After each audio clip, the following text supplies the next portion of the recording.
Oh, we're going off the rails today. What's up, everybody? I hope you're doing well, and welcome to this week's video. This video is going to be a bit off the cuff. Last night, I discovered Daryl Chow, who's an Australian-based psychologist. He is very prolific in research and writing, and I perused a whole bunch of his blogs because I found them very, very interesting. The content that I was taking a look at was all the research and writing he's done around improving ourselves as therapists. We're taught from day one, at least I was taught, that the biggest predictor of how effective therapy is the nature of the therapeutic relationship. How trusting and compassionate do our clients believe that we are? How much do they believe that we actually care for them? And that this variable holds a lot more weight than, whatever theoretical orientation we're implementing or how well we implement that orientation. But even though we know that concept, it still seems, at least in my world and my circles, that we end up focusing almost exclusively on learning the protocols for specific therapeutic strategies, theoretical orientations, and all of that. And very, very little time talking about how to actually build trust and safety with clients. So I've always felt like there's been this just massive gap in training and content around how do we actually improve as therapists. So we're going to talk more about that in today's video. Last night I was on some sort of Googling rabbit trail. I don't even remember what started it, but I somehow found myself on Daryl Chow's blog and got totally sucked in. I was reading for hours. Thought it might be really interesting to take a look at some of those articles together and just kind of see where this video ends up. And of course, as always, anything that I reference, I will link to in the description box below. As I was reading through his blogs, I felt my own feathers get ruffled along the way at moments, and I think that's a good thing because a lot of the things that he says are not things that go along with kind of what we're typically taught. It could kind of almost feel like he's intentionally trying to ruffle feathers, but I actually don't get that impression. It just seems like he's saying, yeah, here's the data, it says this, even though that's kind of different than what we've been taught. So when those moments happen, your feathers get ruffled, feel free to kind of compassionately hold it in your mind, let it kind of turn over in your mind over time and kind of assess if it really could make sense or if it's total BS. But if there is something that you ultimately completely disagree with, please don't come for me. Please definitely don't come for Daryl. We're just exploring together. All right, so the first blog post that I read from Daryl is called Signs That Therapists Are Barking Up the Wrong Tree in Our Professional Development. He says at the beginning of the article, I'm gonna relook at some deeply held truths we were taught to believe about professional development in the field of psychotherapy. Actually, if these truths are closely examined, they are perpetuated lies. Let's dig into it. Here are some signs that we are barking up the wrong tree in our professional development. So on learning, we think that being in a state of flow means we are experiencing deep learning. Of course, these are kind of presented as just bullet points, so we can only read into it so far what he means by each one of these. But I think you'll see as we go through some more of these bullets that he lists, there's kind of this theme amongst them that, feeling like we're offering beneficial therapy or feeling like we're learning something does not actually equate to better outcomes for our clients. So let me read a few more examples that he names in this particular category. We equate feeling benefit from clinical supervision as actual learning. So feeling better after supervision doesn't mean that we actually learned something. It's true. Okay, we're talking about ruffling those feathers. This one might do a little bit of that. We think we can get better by engaging in deliberate practice within particular schools of psychotherapy. Yeah, that's a statement. Isn't that what we're taught though? That okay, let's deliberately practice that CBT structured protocol that we're taught. Let's deliberately practice that EMDR protocol that we're taught. That should help us get better, right? Right? Am I missing something?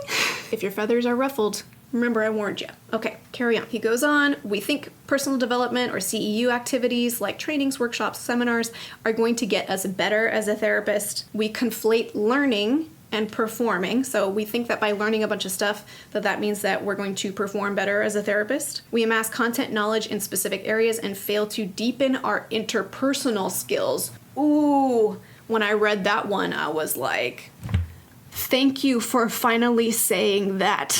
from my perspective, and again, from my opinion, I feel like there are a lot of therapists out there who are like the experts at a particular protocol who are really, really lacking at interpersonal skills. I'm not gonna name names because I don't wanna defame anybody, but this has just kind of generally been a perspective that I hold about a lot of experts in our field. I mean, I'll name a name because we can go far enough back in history to be a little bit separated from it, but I felt this way when I was learning about Freudian theory and learning about Freud and thinking like, okay, I get that this is kind of like, you know, father of psychoanalysis stuff and like kind of birthed this whole industry of therapy. But if we hear about Freud's life, I don't know about you, but for me, he sounds like a terrible person to hang out with. And not that everyone is like Freud, because that's really not true, but I think that's kind of to my point, that like this expert person who's like amazing at like coming up with the protocol and developing this theory is like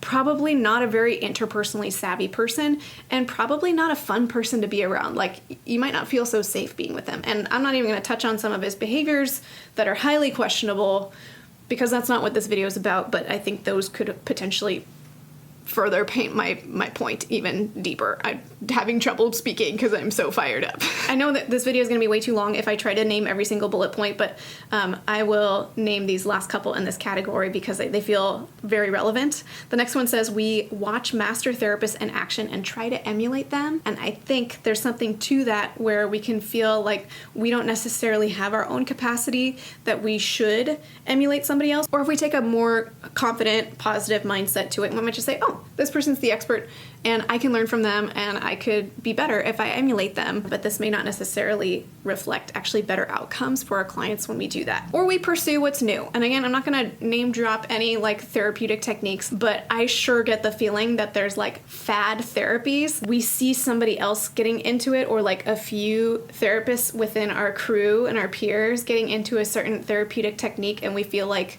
we kind of need to hop on board in order to stay relevant, in order to be, you know, offering best practices, in order to be a good therapist, in order to get clients to fill our practice, whatever it is. And that's not necessarily true. If you want to pursue the new thing because you want to pursue the new thing, by all means, but that's not necessarily going to be the factor that makes you a better therapist, is what I think he's trying to say. Okay, I have to keep going because we're still in the first article, and this video footage, at least, is already really long. Maybe I'll cut a bunch of stuff out. Some other signs that we're barking up the wrong tree in our professional development in the category of experience. We think client feedback is going to help us better as a therapist. Interesting. I would think that client feedback would help us better as a therapist. Super curious what he means by that. We think that once we amassed enough confidence in our practice, we get into flow states easily and start to believe that we have arrived. I can sense that this is me. I've been doing therapy work for 15 years, and I feel pretty confident in the areas that I specialize in.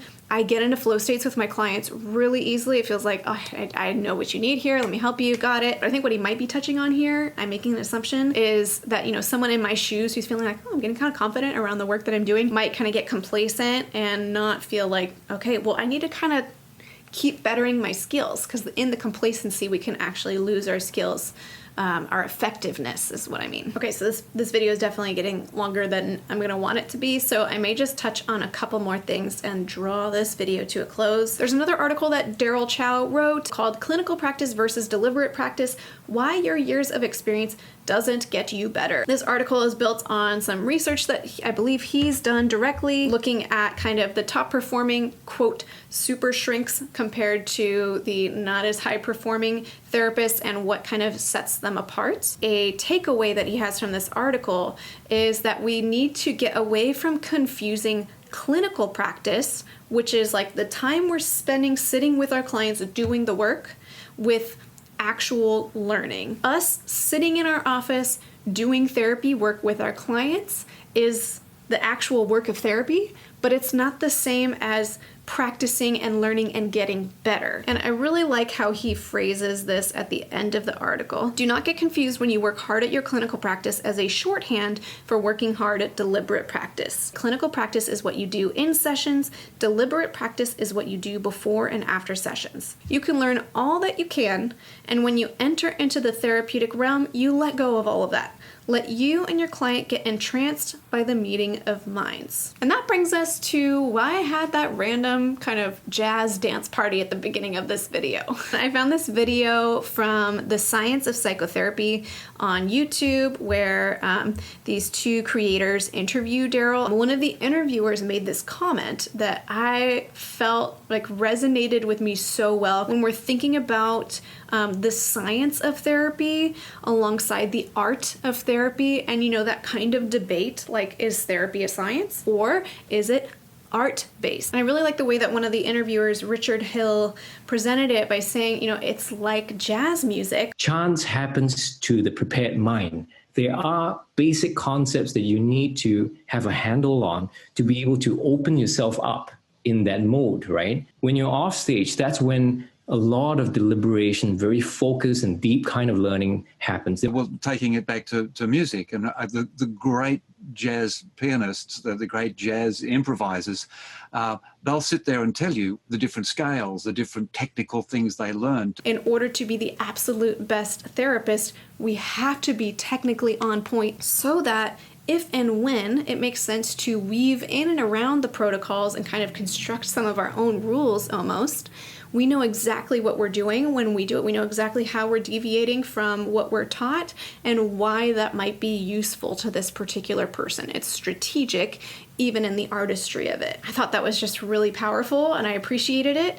I'm curious how you all react to that. Okay, so this is plenty of footage for a video. Thank you for joining me. Appreciate it. Hopefully this is helpful. And before we close, I'd like to thank TherapyNotes.com for sponsoring this video. Therapy Notes helps with scheduling, notes, billing. They have a HIPAA-secure telehealth platform and so many other tools to help you manage your practice. If you'd like to check out Therapy Notes, you can get 2 months to try it for free with no commitment just by clicking the link in the description of this video. All right, well, I could go off. I'm gonna end it here.